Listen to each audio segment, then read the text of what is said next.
At 8:45 a.m. on January 20th, 1953, President-elect Dwight David Eisenhower sat in the back of a limousine outside the north portico of the White House, refusing to step foot inside the building where Harry S. Truman waited. The temperature was 49 degrees. The sky was overcast. Inside the White House, the sitting President of the United States stood by the window, watching the car that would not move. Eisenhower had made his decision clear. He would not enter the White House as a guest. He would not have coffee with the Trumans. He would not follow tradition. He would sit in that car and wait for Truman to come to him. This was not a scheduling issue. This was not a misunderstanding. This was a calculated insult delivered on what should have been one of the most dignified moments in American democracy, the peaceful transfer of power from one president to another. The man sitting in that limousine was Dwight Eisenhower, 62 years old, Supreme Allied Commander of World War II, victor of Europe, liberator of millions, the most popular military figure in America since Ulysses S. Grant. He had accepted the surrender of Nazi Germany. He had commanded millions of men across 2 continents. Kings and prime ministers sought his counsel. The American people had just elected him president with 55% of the popular vote and a landslide of 442 electoral votes. But on this January morning, he would not walk 20 feet to shake the hand of the man who had given him almost everything. The man inside the White House was Harry S. Truman, 68 years old, farmer, haberdasher, county judge, senator, vice president, president. He had made the decision to use atomic weapons. He had confronted Stalin. He had initiated the Marshall Plan that rebuilt Europe. He had integrated the armed forces. He had fired Douglas MacArthur. He had kept the Western Alliance together through the first desperate years of the Cold War. And he had, just 7 years earlier, offered to make Dwight Eisenhower President of the United States on the Democratic ticket, with Truman himself stepping down to be Vice President. Eisenhower had refused that offer. He had no interest in politics, he said. He was a soldier, not a politician. He would serve his country in uniform, not in elected office. Then, in 1952, Eisenhower ran for president. As a Republican, against Truman's party, against Truman's record, against everything Truman had built. And now he sat in a car outside the White House, making the outgoing president come to him like a servant summoned to the curb. CBS correspondent Eric Savarid watched the scene unfold. He later wrote 3 words that captured the moment. It was a shocking moment. J.B. West, the White House head usher, saw it too. He said, "I was glad I wasn't in that car." The relationship between these 2 men had not always been broken. Once they had been allies. Once, Truman had called Eisenhower the greatest military mind of the age. Once, Eisenhower had written to Truman with genuine respect and gratitude. But something had changed between them. Something had broken that could not be repaired. And on this cold January morning, that fracture became visible to the entire nation. The break did not happen overnight. It happened slowly, over months and years, through a series of choices and betrayals and political calculations that transformed mutual respect into something close to hatred. The first crack appeared in July 1945, in Germany, on the Autobahn outside Potsdam. President Truman, newly in office after Franklin Roosevelt's death, met with General Eisenhower, the hero of D-Day. They drove together through the ruins of Berlin. Truman looked at the young general beside him and saw the future of American leadership. He turned to Eisenhower and said something extraordinary. "General, there is nothing you may want that I won't try to help you get." That included, Truman said, the presidency in 1948. This was not a casual offer. Truman meant it. He had been vice president for only 82 days when Roosevelt died on April 12, 1945. He inherited a war still being fought on 2 fronts, secret atomic weapons, research he hadn't known existed, and relationships with Allied leaders he had never met. He felt unprepared. He admired military leadership, and Eisenhower represented everything America wanted in a leader at that moment: competence, victory, moral authority earned through actual accomplishment. Eisenhower thanked him but said no. He had no political ambitions. He was a soldier. He would remain a soldier. He had spent his entire adult life in the army. He understood military command. Politics seemed like a different world, one where the rules were unclear and the enemies were harder to identify. Truman accepted that answer. He respected it. In the years that followed, Truman and Eisenhower worked together often. The relationship was built on mutual need. Truman needed competent military leadership as he navigated the beginning of the Cold War. Eisenhower needed political support as he transitioned from wartime command to peacetime military administration. Truman appointed Eisenhower as Army Chief of Staff in November 1945. Over the following years, he awarded Eisenhower the Distinguished Service Medal on 3 separate occasions in 1945, 1948, and 1952. When the North Atlantic Treaty Organization was created in 1949, Truman called on Eisenhower to serve as its first Supreme Commander in 1951. They exchanged friendly letters. They met for official business and ceremonies. The relationship was not intimate or personal, but it was professional, respectful, productive. Then in 1947, something remarkable happened. Truman made Eisenhower the offer again, this time in writing, in his private diary. On July 25, 1947, Truman wrote about a conversation he had with Eisenhower at 3:30 that afternoon. They discussed the possibility of Douglas MacArthur returning from Japan to seek the Republican nomination. MacArthur was another towering military figure, but one Truman deeply distrusted. MacArthur had autocratic tendencies. He had governed Japan like a proconsul. Truman worried about what MacArthur might do with presidential power. Truman's solution was bold. He proposed that if MacArthur ran as a Republican, Eisenhower should announce for the Democratic nomination. Truman wrote that he would gladly step aside and run as Eisenhower's vice president.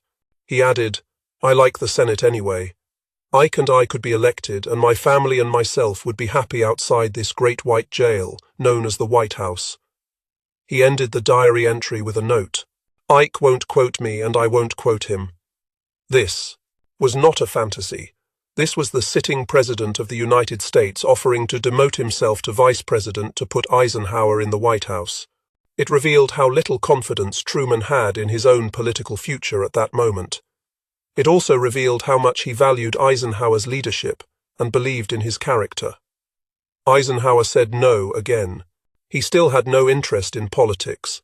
He was serving as president of Columbia University at the time, having left active military command. He wanted to stay in education or return to military service if needed, but he did not want to enter the political arena.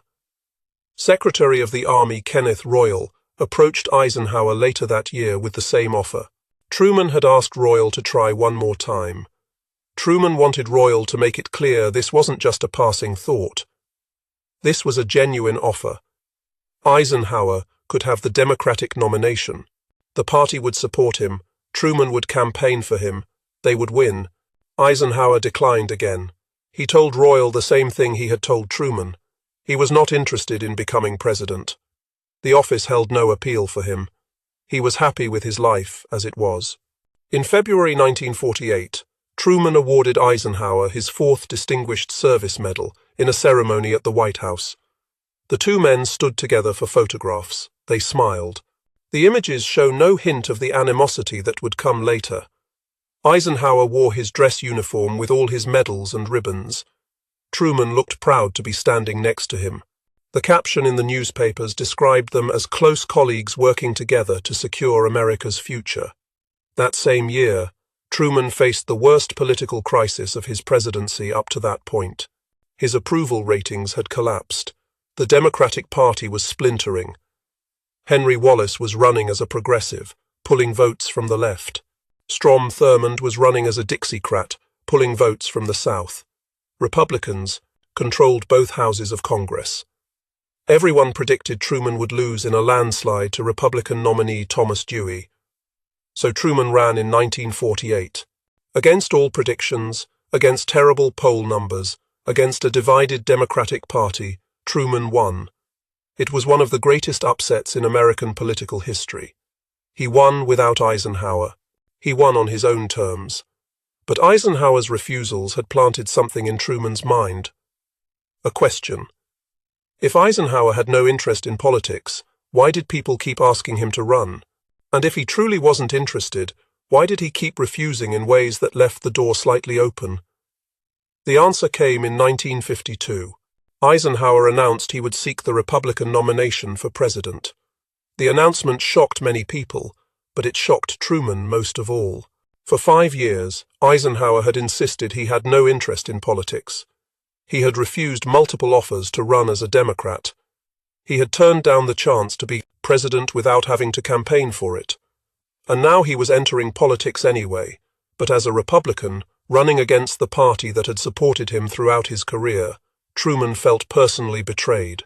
He had offered Eisenhower the presidency twice.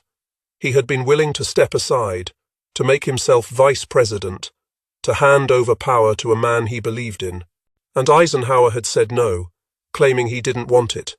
Now Eisenhower wanted it. He just didn't want it from Truman or the Democrats. But that was not what broke the relationship. Political differences could be managed.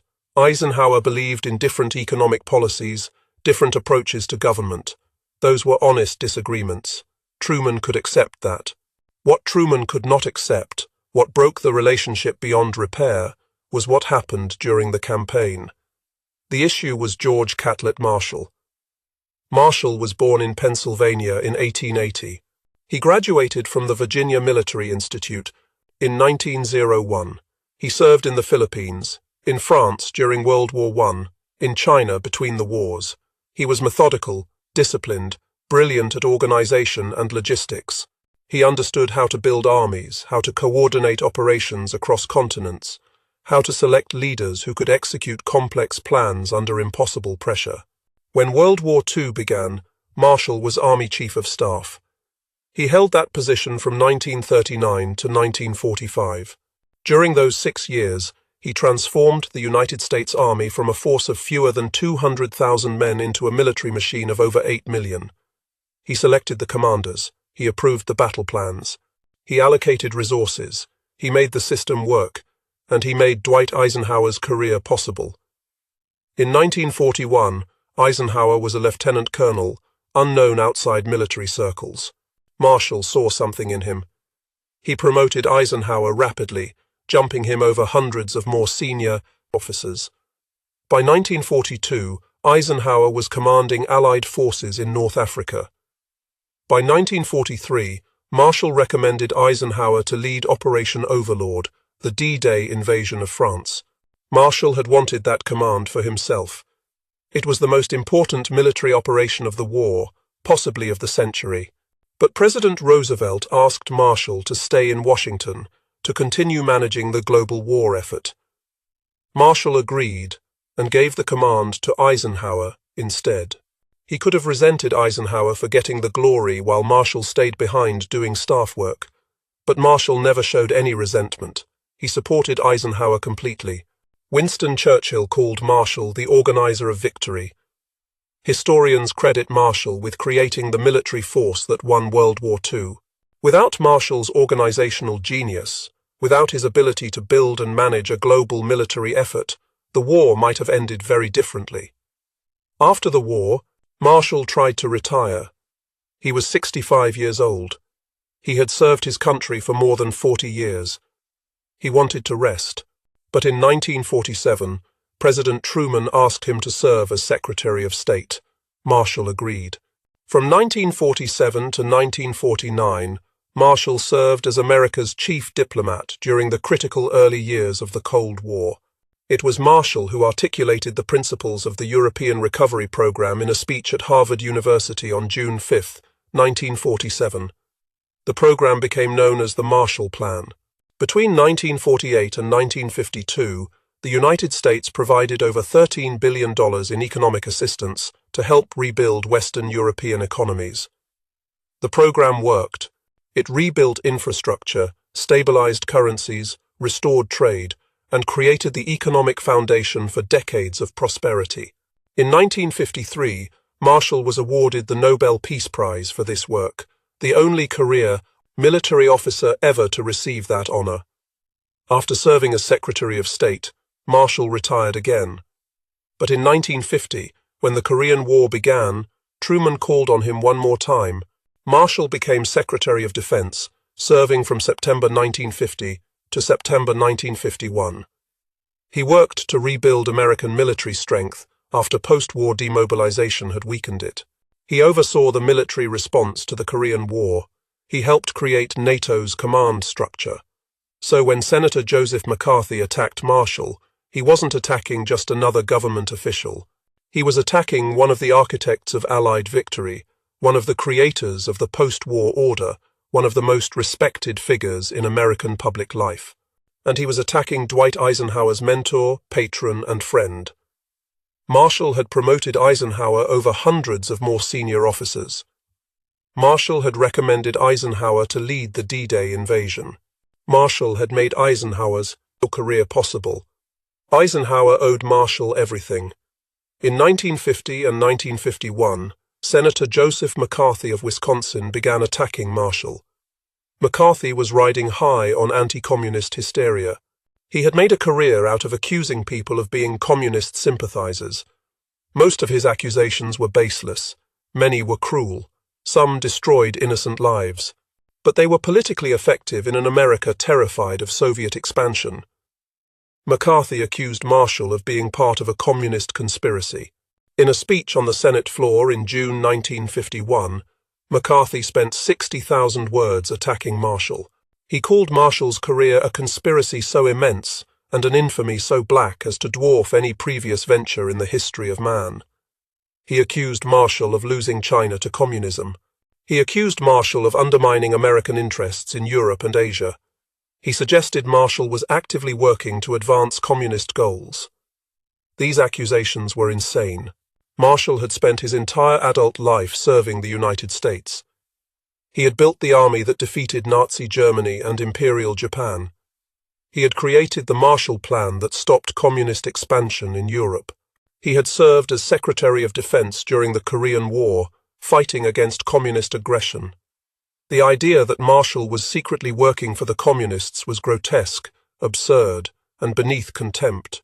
Senator William Jenner of Indiana went even further than McCarthy. He called Marshall a living lie and a front man for traitors. He said Marshall was joining hands once more with this criminal crowd of traitors and communist appeasers under the direction of Mr. Truman and Mr. Acheson. These were not policy disagreements. These were personal attacks on Marshall's character, his loyalty, his integrity. Everyone who knew Marshall understood the attacks were false, but they were politically useful for Republicans trying to paint the Truman administration as soft on communism.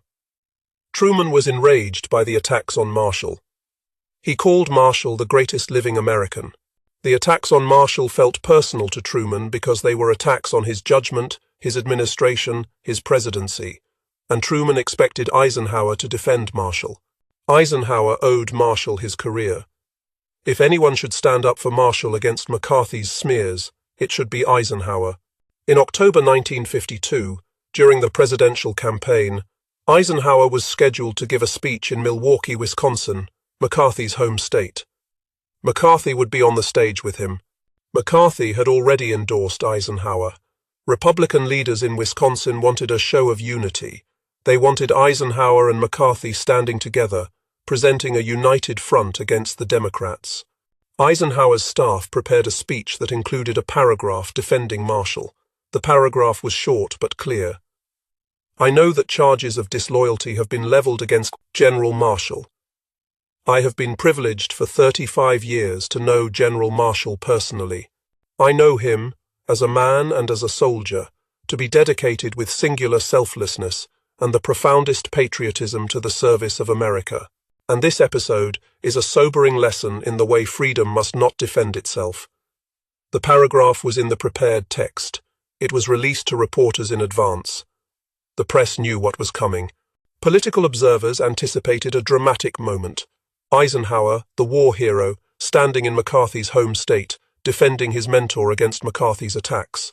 It would be a powerful statement about character, about loyalty, about standing up for what was right even when it was politically costly. But then Wisconsin Governor Walter Kohler, Jr., and members of Eisenhower's campaign staff urged him to remove the paragraph. They argued it would offend McCarthy. It would offend Wisconsin Republicans. It would create unnecessary controversy. It would make the fall evening about Marshall and McCarthy instead of about Eisenhower's vision for America. They said it wasn't worth the political cost. Wisconsin was an important state. McCarthy was popular there. Eisenhower needed Wisconsin's electoral votes. Why pick a fight over something that wouldn't change any votes? Eisenhower listened to his advisers. He understood their reasoning. He knew they were trying to help him win, and he wanted to win. He believed he could do great things as president. He believed he could end the Korean War, manage the Cold War better than Truman had, bring competent administration to a government he saw as bloated and inefficient. To do those things, he needed to win the election. To win the election, he needed Wisconsin. So Eisenhower agreed. He deleted the paragraph.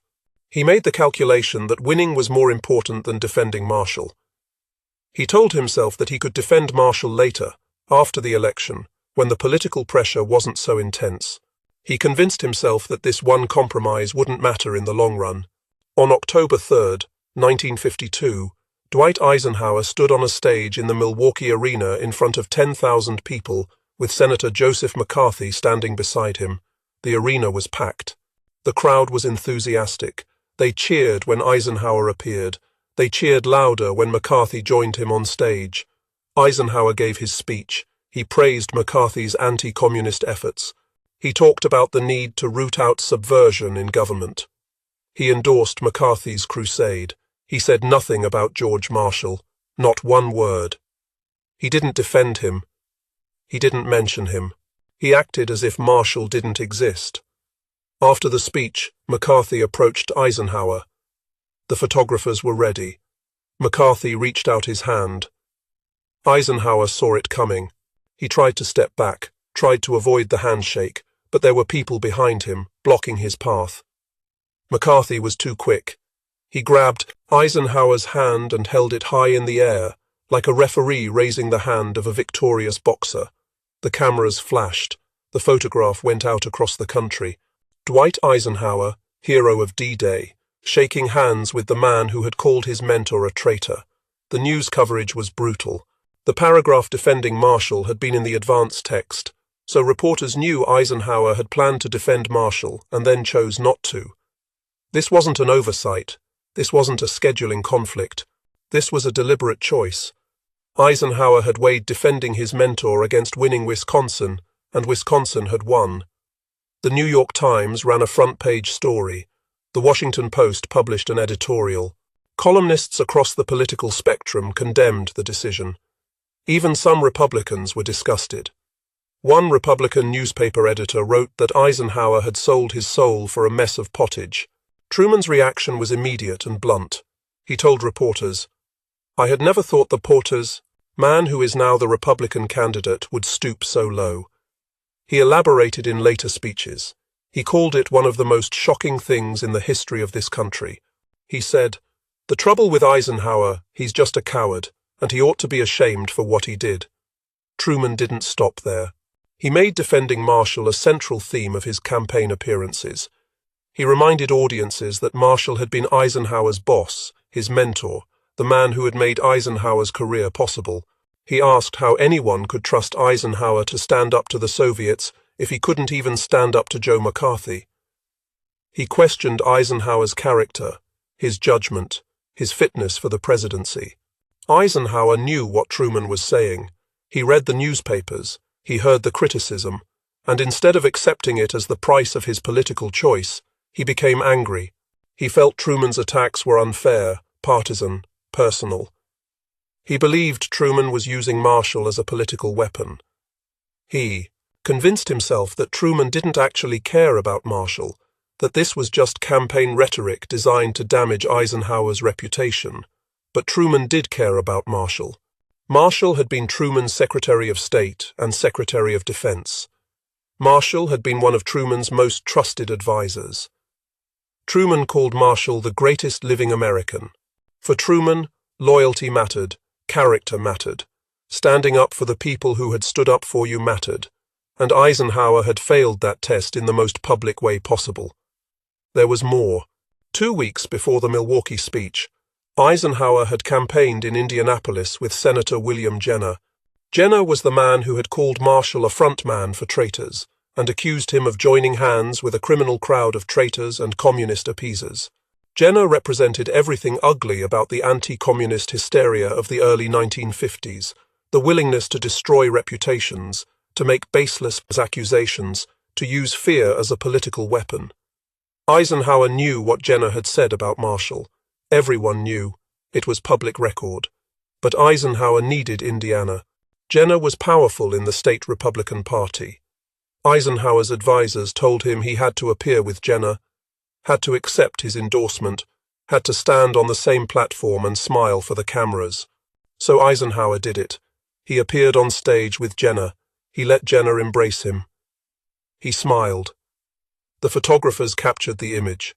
Eisenhower and Jenner, arms around each other, united against the Democrats. Eisenhower later told aides he felt dirty after the event, but he did it anyway. He told himself it was necessary.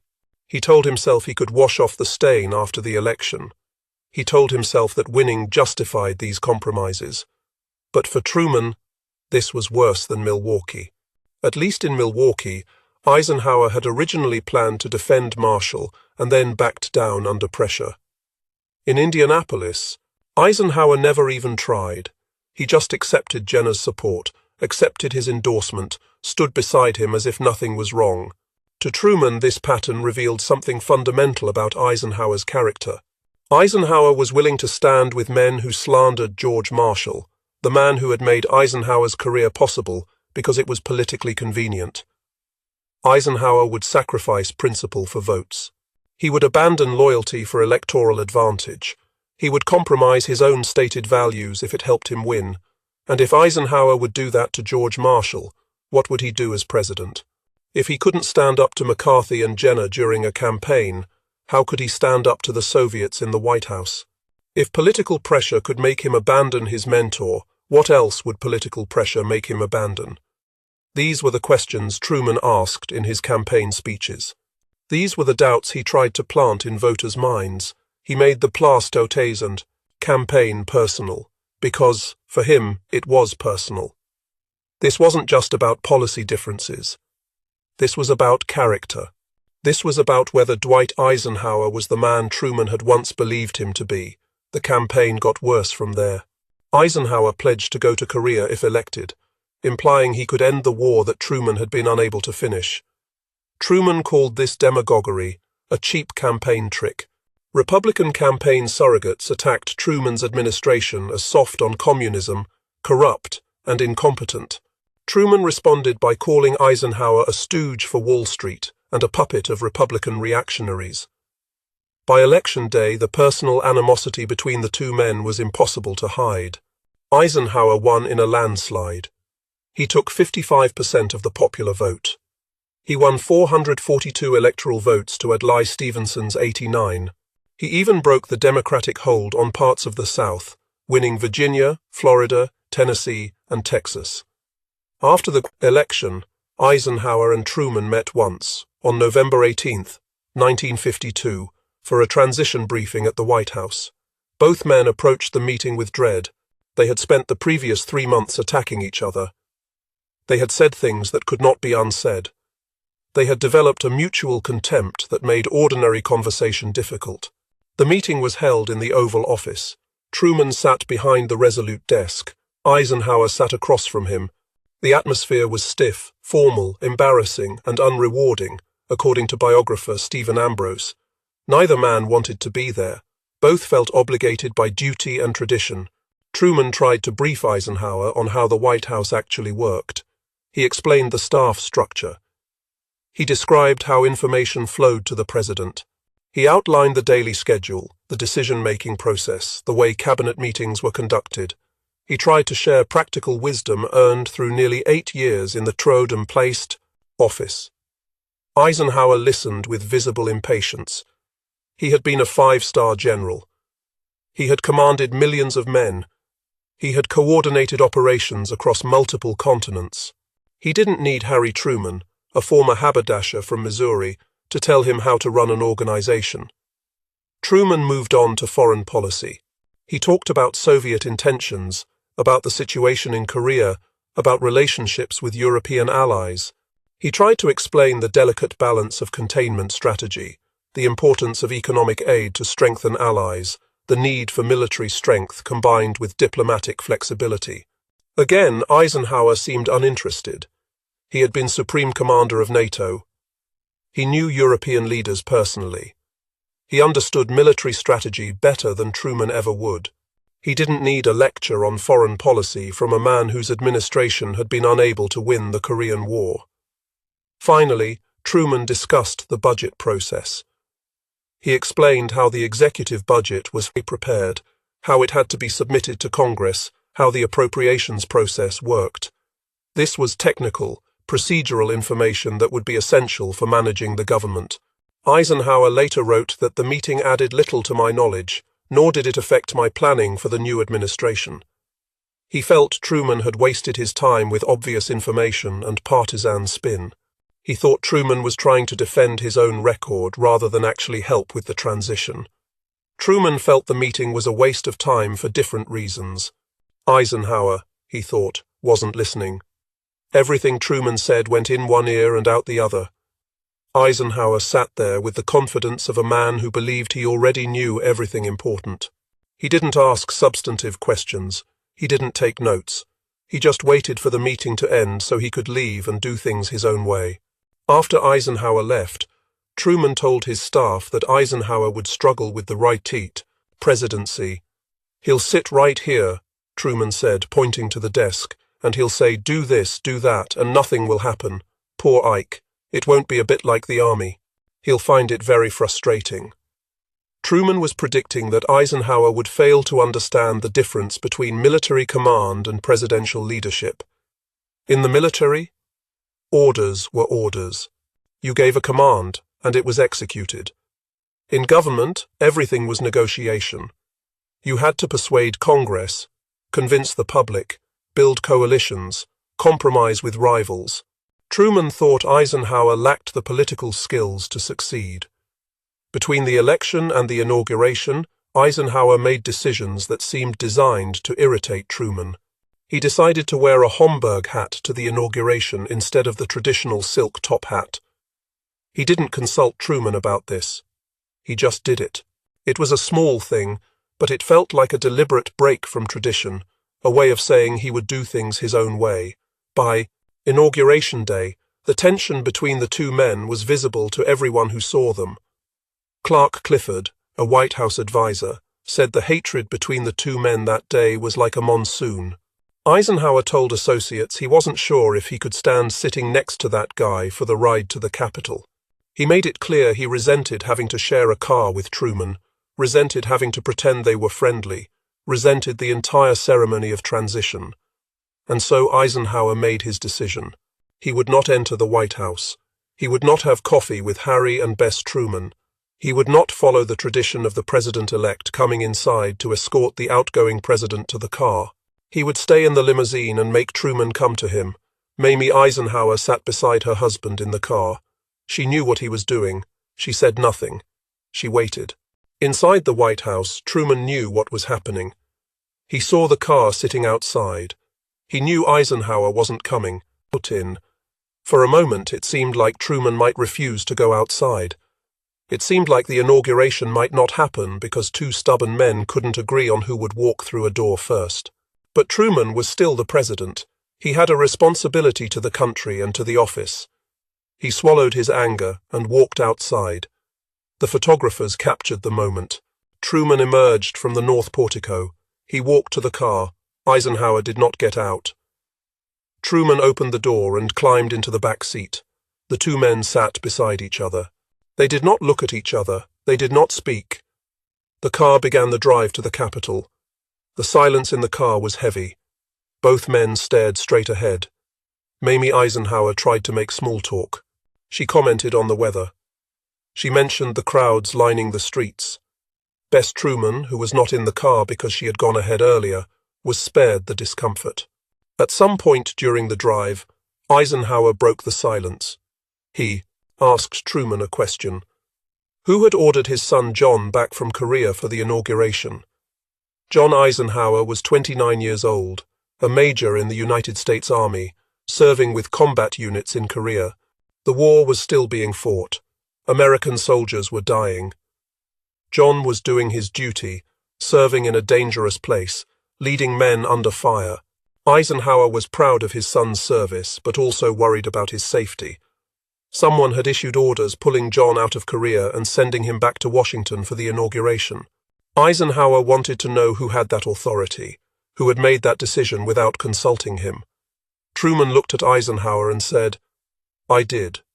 He paused, then explained, "The president thought it was right and proper for your son to witness the swearing in of his father to the presidency. It was a generous gesture." Truman understood what the moment meant, a father becoming president while his son served in a war zone. The historic nature of the occasion, the family significance. Truman had used his authority as commander-in-chief to make sure John Eisenhower could be there to see his father take the oath of office. Truman didn't ask for credit. He didn't announce it publicly. He didn't use it as a campaign talking point. He just did it because he thought it was right. Because despite his anger at Eisenhower, despite the bitterness of the campaign, despite everything that had gone wrong between them, Truman still believed some things mattered more than politics. Family mattered. Historic moments mattered. Doing the decent thing mattered.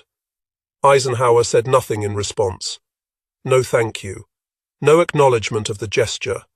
No recognition of what Truman had done. He just turned back to looking out the window, watching the crowds lining Pennsylvania Avenue. Years later, Eisenhower did thank Truman, but not in the car, not on that cold January morning. He sent a letter several days after the inauguration, thanking Truman for his help in the transition process and for seeing to it that John was present in Washington. But in the moment, sitting beside Truman in that car, Eisenhower said nothing. Later, in their memoirs, the two men would disagree about other parts of the conversation. Truman claimed Eisenhower had said he didn't attend Truman's inauguration in 1949 out of consideration for Truman, because Eisenhower's presence would have drawn attention away from the president. Truman said he responded, "Ike, I didn't ask you to come, or you'd been here." Eisenhower claimed this conversation never happened. What both men agreed on was that the ride was uncomfortable, cold, and filled with tension. They arrived at the Capitol. The ceremony began. Chief Justice Fred Vinson administered the oath of office. Eisenhower became the 34th President of the United States. He delivered his inaugural address. He spoke about America's responsibility to lead the free world. He spoke about strength and security. He spoke about destiny. Truman stood nearby and listened. When the ceremony ended, he left. He did not attend the inaugural parade. He did not watch Eisenhower settle into the White House. He went to Union Station, where at least 5,000 people had gathered to see him off. They cheered for him. They shouted his name. Margaret Truman later described the scene as like the conventions of 1944 and 1948. The police had to form a flying wedge to get the Trumans to their train. Harry Truman boarded the train to Independence, Missouri. He left Washington after nearly 8 years as president. He would not return to the White House for 10 years.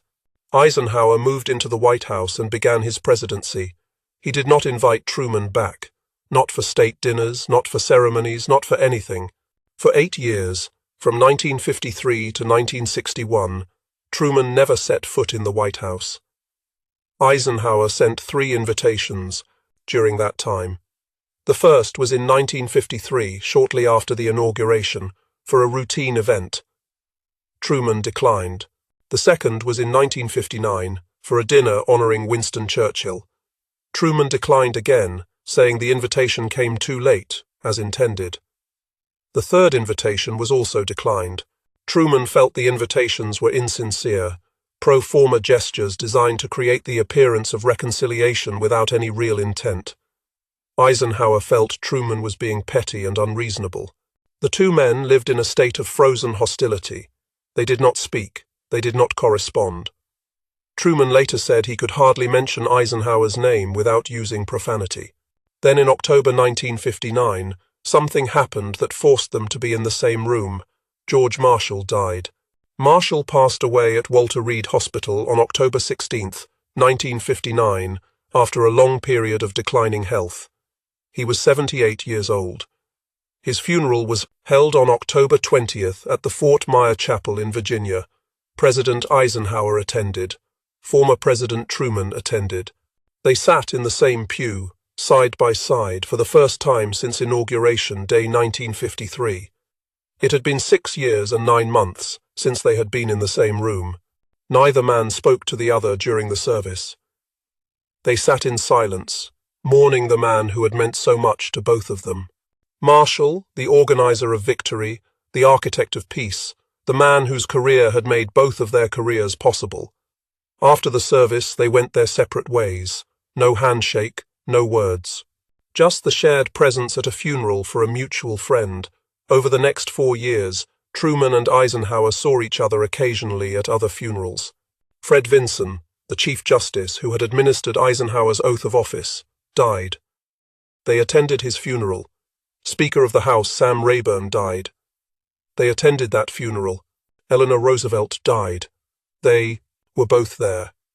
Each time, they maintained their distance. They were civil but cold. They acknowledged each other's presence, but did not engage. Then, in November 1963, President John F. Kennedy was assassinated in Dallas. The nation went into mourning. Former presidents Truman and Eisenhower both came to Washington for the funeral. Kennedy's body lay in state in the Capitol Rotunda. Thousands of Americans filed past the casket. Foreign leaders arrived from around the world. On November 25, 1963, the funeral procession moved from the Capitol to St. Matthew's Cathedral, then to Arlington National Cemetery. Truman and Eisenhower rode in the same car to the cemetery. Margaret Truman and Mamie Eisenhower rode with them. During the drive, they talked. They discussed whether Kennedy's assassination was the work of a conspiracy or a lone gunman. They agreed it was most likely a lone gunman. They talked about the state of the world, about the challenges facing the country. After the graveside service, Margaret Truman invited the Eisenhowers to join her father for lunch at Blair House, where the Trumans were staying.